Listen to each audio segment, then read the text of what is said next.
তুরস্ক মানে কাবাবল ইনক্লুসিভ সৈকত ও কোলাহলপূর্ণ বাজার।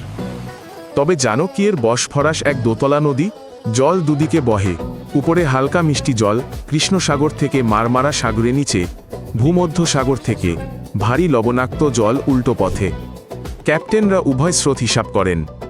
ডুবুরিরা বলেন গভীরে স্রোত দিক পাল্টায় যেন বাতাসের বিরুদ্ধে সাঁতরাচ্ছ। বিজ্ঞানীরা বহু বছর ধরে বিশেষ যন্ত্রে স্রোতগুলো মাপছেন। তারা দেখেছেন এই দ্বৈত কাঠামো জলমাছের চলাচল ও প্রত্নতত্ত্বকে প্রভাবিত করে।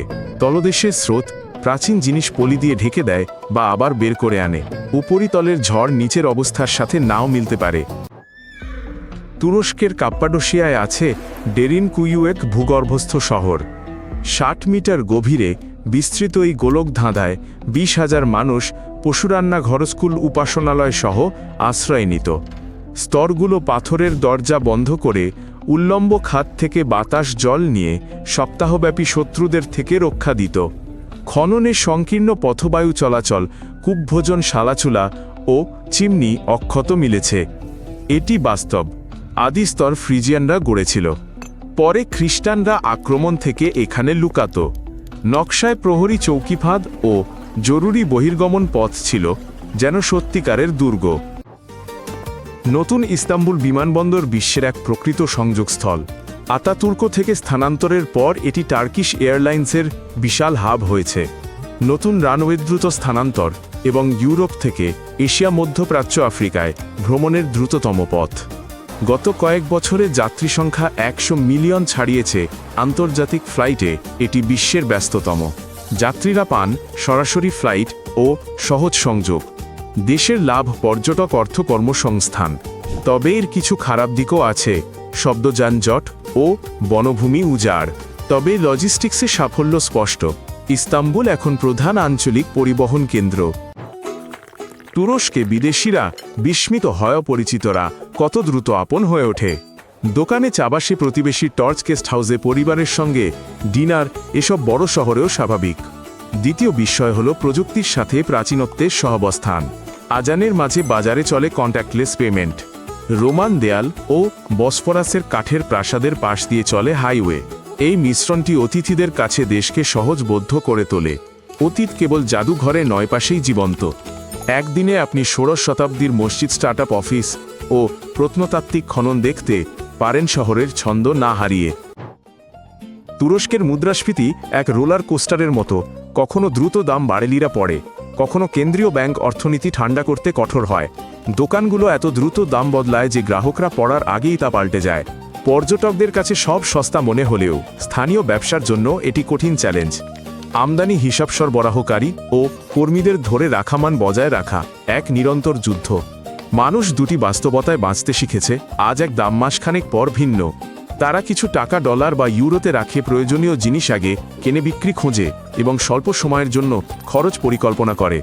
আশ্চর্যজনকভাবে এত অস্থিরতা সত্ত্বেও পর্যটন ও শক্তিশালী সেবা খাতের কারণে অর্থনীতি বাড়ছে, যদিও এই দোলাচল সবার পকেটেই অনুভূত হয়।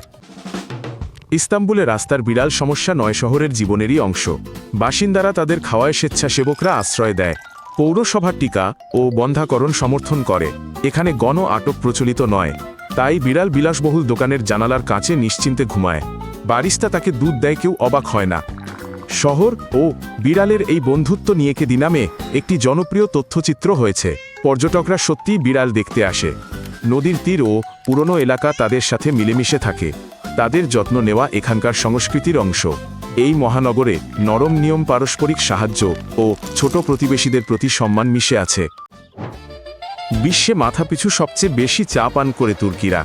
রিজের চা বাগান থেকে প্রতিটি অফিস, সেলুন, বাজার ও বন্দরে চা দৈনন্দিন জীবনের জ্বালানি ও সামাজিক বন্ধন। শহরের অলিগলিতে চা বিক্রেতারা ট্রে হাতে দোকানে দোকানে ছোটে। এখানে দামের আগে চায়ের প্রস্তাব দিয়েই কথোপকথন শুরু হয়।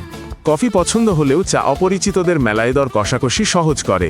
এটি 5 মিনিটের বিরতিকে রীতিতে পরিণত করে। এমনকি স্টেশনেও সবসময় সামোভার থাকে। চা ছাড়া চুক্তি অসম্পূর্ণ, যাত্রা দীর্ঘ ও দিনটি ফাঁকা মনে হয়। এই পানীয়টি কেবল অভ্যাস নয়, এটি একসঙ্গে থাকার উপায়। আয়া সোফিয়া 1500 বছরে বাইজেন্টাইন ক্যাথেড্রাল, উসমানীয় মসজিদ ও প্রজাতন্ত্রের জাদুঘর ছিল। 2020 সালে এটি আবার সক্রিয় মসজিদ করা হয়। খ্রিস্টান মোজাইক শুধু নামাজের সময় ঢাকা হয় বা কি সময় মন্দির দর্শনার্থীদের জন্য খোলা থাকে। বিতর্ক চলছে, কেউ ন্যায় বিচার পুনরুদ্ধার ও দেশের সার্বভৌম অধিকার দেখছেন, অন্যরা একে বিশ্ব সংস্কৃতির সাধারণ স্থান হিসেবে জাদুঘরের ধারণার উপর আঘাত মনে করেন। যাই হোক, এটি ঐতিহ্য ও বৈশ্বিক পর্যটনের ভারসাম্যের প্রতীক। বিশ্বাসীদের জন্য পবিত্রতা রক্ষা, অতিথিদের স্বাগত জানানো এবং দেশের আত্মসম্মান বজায় রাখা এর লক্ষ্য। দক্ষিণ পূর্ব তুরস্কের গোবেকলি টেপে অতীতের ধারণা বদলে দিয়েছে। এখানে 12,000 বছর আগে পশুর খোদাই করা বিশালটি আকৃতির স্তম্ভ ছিল। এগুলো মৃৎশিল্প চাকা কৃষিকাজেরও বহু আগের, অর্থাৎ শহর গড়ার আগেই বড় মন্দির ও উৎসব হতো। কাছেই কারাহান টেপে প্রমাণ করে এটি বিচ্ছিন্ন নয়, প্রাচীন উপাসনালয়ের নেটওয়ার্ক। খননে মিলেছে কেন্দ্রীয় স্তম্ভছাদের চিহ্ন, জল নিষ্কাশন ও দেওয়ালে বিরল মানব মূর্তি। সাধারণত শুধু পশুই আঁকা হতো, যা আচারে মানুষের ভূমিকার ইঙ্গিত দেয়। শিকারীদের মৌসুমি সমাবেশ না স্থায়ী বসতি, তা বিতর্কিত হলেও সবাই একমত। বড় গোষ্ঠীর সমন্বয় ও অতিরিক্ত খাবার ছাড়া এমন নির্মাণ অসম্ভব। বিশ্বাস ও উৎসব বিচ্ছিন্ন সম্প্রদায়গুলোকে প্রথম জটিল সমাজে একত্রিত করেছিল। ক্যাপাডোসিয়ার মঙ্গল গ্রহের মতো দৃশ্য সকালে এক উড়ন্ত বিনোদন পার্কে পরিণত হয়।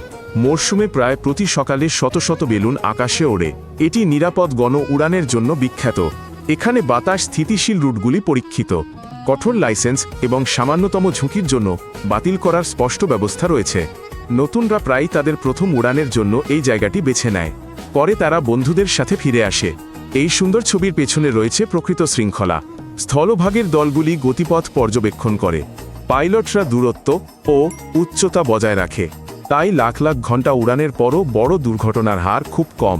ভিন গ্রহের মতো দৃশ্য ভীতিকর নয়, বরং একটি সহজলভ্য অভিযান হিসেবে দেখা হয়। তুরস্ক সম্পর্কে এই হলো 10টি তথ্য।